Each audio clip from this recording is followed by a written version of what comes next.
Halo, selamat datang kembali di Urban Social Forum Online. USFO terselenggara atas kerjasama Rame-Rame Jakarta dan Urban Social Forum. Info detail tentang USF bisa dicek di sini. Dan info detail tentang RRJ bisa dicek di sini. Saya Arina dan ini adalah episode 7.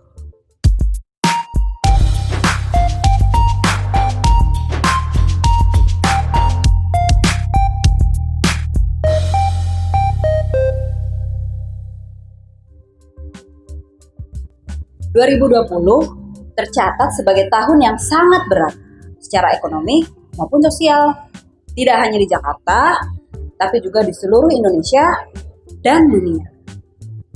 Pandemi COVID-19 yang berkecamuk sejak awal tahun hingga hari ini tidak hanya menimbulkan begitu banyak korban jiwa, tapi juga mengguncang perekonomian formal maupun informal yang ada. Pembatasan sosial berskala besar atau PSBB yang diterapkan hampir di seluruh wilayah Indonesia menuntut perubahan besar dalam tata cara dan kelola kegiatan ekonomi, sosial, maupun budaya. Pembatasan jarak sosial atau disebut juga physical distancing mencegah adanya keramaian dalam bentuk apapun. Keramaian biasanya menjadi magnet utama kegiatan ekonomi informal seperti warung makan, pangkas rambut, tukang parkir, dan lain-lain. Bekerja dari rumah atau yang disebut juga work from home membuat seluruh kawasan bisnis dan perkantoran yang biasanya ramai oleh pegawai kini sepi tanpa aktivitas berarti. Siapa ya yang paling terpukul atas kondisi ini? Kami di Rame-Rame Jakarta melakukan observasi sederhana di beberapa kawasan di Jabodetabek dan menemukan fenomena sebagai berikut. Sektor ekonomi yang paling terpukul adalah sektor hiburan, diikuti kemudian oleh transportasi, lalu pariwisata, manufaktur, event organizer, dan konstruksi. Sektor ekonomi yang relatif stabil diantaranya adalah sektor keamanan, kurir, perbankan, pertanian dan pangan, serta energi. Ternyata, selain ada yang terdampak buruk atau menurun kinerjanya, ada juga yang justru semakin sibuk dan laris.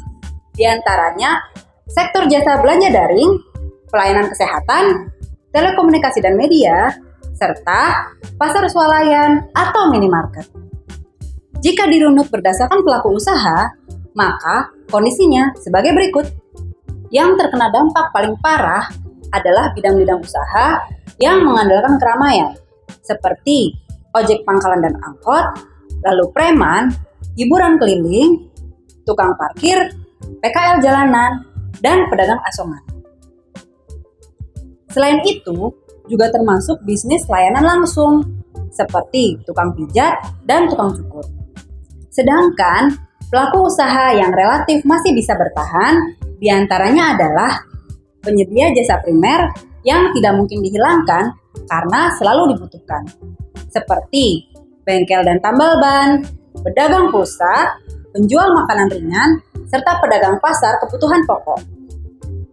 Di sisi lain, pelaku usaha yang semakin sibuk diantaranya adalah penyedia jasa catering, tukang jamu, pelayanan jasa mistis seperti paranormal atau cenayang, tukang jahit yang beralih komoditas dari produksi pakaian biasa ke alat kesehatan atau APD, serta tukang sayur keliling yang mulai aktif secara online.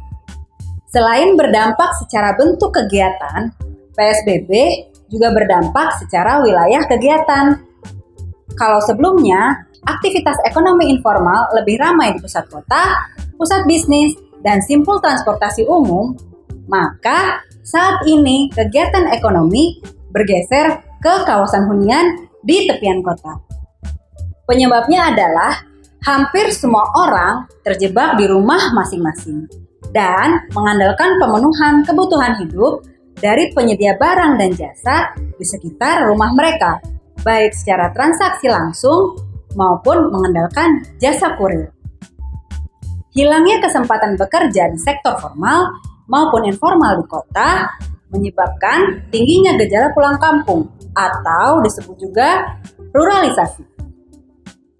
Ruralisasi adalah kebalikan dari urbanisasi.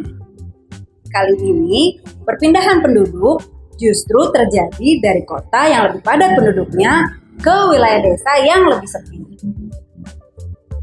Di desa, masih terbuka kemungkinan untuk melakukan kegiatan pertanian, suatu hal yang sangat sulit dilakukan jika tetap tinggal di kota.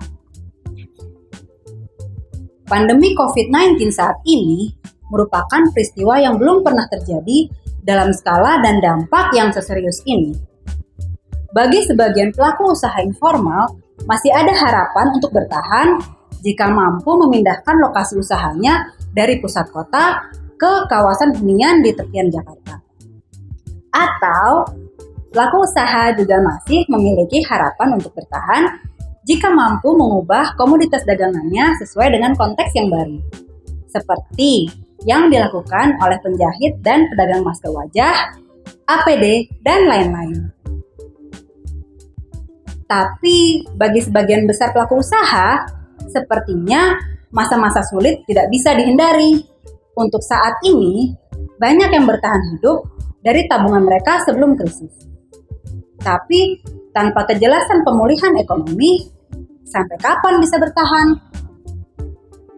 Bagi mereka yang berhasil pulang ke kampung halaman, belum ada jaminan juga bahwa sektor usaha pertanian mampu menyerap gelombang angkatan kerja tersebut.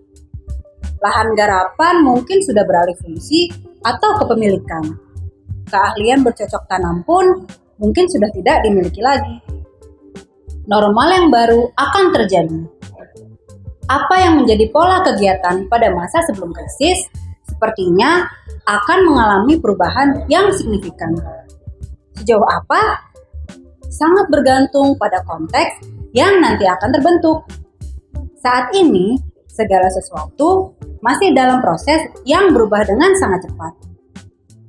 Apakah karakter, konteks, serta anatomi sektor informal yang kita bahas sejak episode 1 hingga 7 mampu membuatnya bertahan dari krisis ekonomi, sosial, dan budaya akibat pandemi ini? Apakah pemulihan pada akhirnya akan dimulai dari sektor formal terlebih dulu? Atau justru sebaliknya, sektor informal akan menjadi ekonomi pioner yang merintis pembentukan struktur anatomi dan metabolisme ekonomi kota yang baru? Yuk kita bahas sama-sama.